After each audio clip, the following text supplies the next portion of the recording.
नहमदहु व नुसल्ली अला रसूलिहिल करीम अम्मा बाद फ़ऊज़ बिल्लाहि मिनश शैतानिर रजीम बिस्मिल्लाहिर रहमानिर रहीम। नाज़रीन, आज हम बात करेंगे ख़वातीन में जो मर्ज़ होता है हिस्टेरिया। इसको इख्तनाक और रहम भी कहते हैं। तो ये बहुत ही ख़तरनाक मर्ज़ है। तो वीडियो सुनने से पहले आपसे गुजारिश है कि हमारे चैनल को सब्सक्राइब करें, लाइक करें, शेयर करें ताकि हमारी आने वाली हर वीडियो आप तक पहुंच सके। इसलिए बेल आइकन यानी घंटी का बटन जरूर दबाइएगा। शुक्रिया। तो चलते हैं वीडियो की जानिब। तो नाज़रीन, इख्तनाक और रहम का घट जाना, तो ये कई लोग इसको मिर्गी का मर्ज समझते हैं। तो याद रखें कि मिर्गी का मर्ज और है और इख्तनाक और रहम जो है, हिस्टेरिया जो है, ये और है। मिर्गी का जो मरीज होता है, मिर्गी की जो मरीजा होती है, उसको पता नहीं चलता कि मेरे साथ क्या हुआ है, अचानक बेहोश हो जाता है। लेकिन हिस्टेरिया जो है, इख्तनाक और रहम जो है, उसमें उसको बेहोशी जब आती है उस वक्त भी पता चलता है, और बेहोश होने के बाद जब होश आती है तो उसको तमाम कार्रवाई का पता होता है कि मेरे साथ ऐसा ऐसा जो है वो हुआ है। तो ये चूंकि जो रहम के उज़लात हैं उसमें तहरीक पैदा हो जाती है। तो चूंकि उज़लाती सिस्टम जो है ये आगे फिर मैदे में भी होता है, फेफड़ों में भी होता है और गले तक आता है। तो ऐसा महसूस होता है कि कोई गोला सा जो है वो मैदे से उछलकर जो है गले की जानब गया है। तो एलोपैथी वाले जो हैं वो इसको अस्बी मर्ज कहते हैं। हालांकि ये बात बिल्कुल गलत है। इसका अस्बी मर्ज नहीं है, बल्कि ये उज़लाती मर्ज है। उज़लाती टिश्यू जो मस्कुलर टिश्यू है उसमें जो है वो तेजी आ जाती है और उसकी वजह से मामला जो है वो बिगड़ जाता है।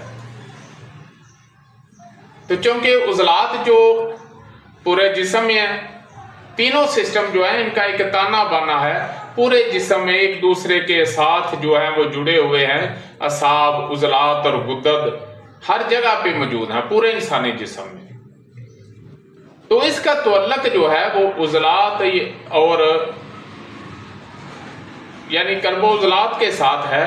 दिल की जो तहरीक है, उज़लाती तहरीक जो है, उस खुश्की की तहरीक जो है, सुदा की तहरीक जो है, उसमें इजाफा हो जाता है। तो जो ही आप सुदा को तोड़ेंगे उसकी नब्ज़ के मुताबिक, उसके दर्जे को समझते हुए, तो इंशाल्लाह जब आप उसको हरारत देनी शुरू करेंगे तो वो मर्ज जो है वो ठीक हो जाएगा। तो याद रखें, ख़वातीन का जो मजाज है ये उज़लाती नहीं होना चाहिए। जब भी उज़लाती होगा तो ख़वातीन बीमार होंगी, चाहे वो शादीशुदा हों चाहे वो गैर शादीशुदा हों। जो भी सन्ने बलूगत तक पहुंच गई हैं, बालग ख़वातीन की बात कर रहा हूँ, बच्चियों, छोटी बच्चियों की बात नहीं कर रहा। जो भी नौजवान ख़वातीन हैं उनका जो मजाज है वो बुद्धि उज़लाती और असाबी गुद्दी तक जो है उनका मजाज जो है वो रहता है।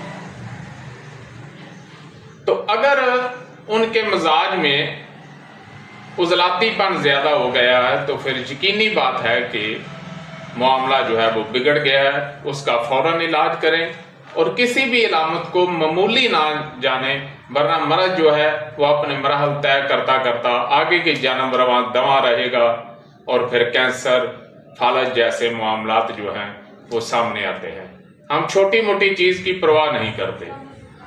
तो ये बात ज़हन में रखें कि ख़वातीन में जो हिस्टेरिया है, फिर उसके वो बहुत से, कोई कहता है वो जिन चमड़ गए हैं, कोई कहता है पता नहीं क्या हो गया, कोई असेब कहता है, कोई जादू कहता है, वो टूना कहता है। तो ये बात ज़हन में रखें कि हिस्टेरिया जो है ये ख़वातीन में होता है और इसका उसको बेहोश होने से पहले पता लग जाता है। क्योंकि ये जो है, जो ख़वातीन अभी कुंवारी है उनमें ये उज़लाती असाबी होता है और जो शादीशुदा है उनमें उज़लाती गुद्दी होता है। बहरहाल फिर भी इलाज करने से पहले उसकी नब्ज़ को, उसके दर्जे को देखना ज़रूरी है। और उसके मदारज मर्ज के मुताबिक मदारज अदविया और मदारज अगजिया जो हैं वो दी जाएंगी। वमा अलैना इल्लल बलाग।